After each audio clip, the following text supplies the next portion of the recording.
शुक्रवार बौद्ध ब्लॉक बड़ीगाँ पंचायत अंतर्गत गिरासिंगा उच्च प्राथमिक विद्यालयर वार्षिक उत्सव अनुष्ठित हो जाइछि। प्रधान शिक्षक सुशील कुमार भोईଙ୍କ सभापतित्व अनुष्ठित सभारे मुख्य अतिथि भाव में अतिरिक्त गोष्ठी शिक्षा अधिकारी कमलाकांत दलबेहरा, मुख्य वक्ता भाव बौद्ध पंचायत महाविद्यालयर अध्यापक प्रवीर कुमार दास, सम्मानित अतिथि भाव में अतिरिक्त गोष्ठी शिक्षा अधिकारी कादम्बिनी विश्वाल, सीआरसीसी सरोज झांकर, मुरसुंडी सीआरसीसी रश्मिरंजन दास, परिचालना कमिटीर सभापति गोकुल बाघ, सभ्य सूर्यमणि पट्टनायक जोगदे वार्षिक उत्सव छात्र छात्री कहीं जरूरी से विषय कही।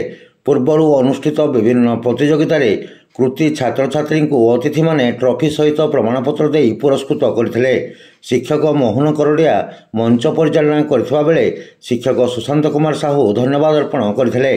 पर छात्र छात्री माने सांस्कृतिक कार्यक्रम परिवेषण करते। कार्यक्रम में सहकारी शिक्षक रंजित कुमार प्रधान, तेजेश्वर राउत और परिचालना कमिटीर सभ्य माने सहयोग करते।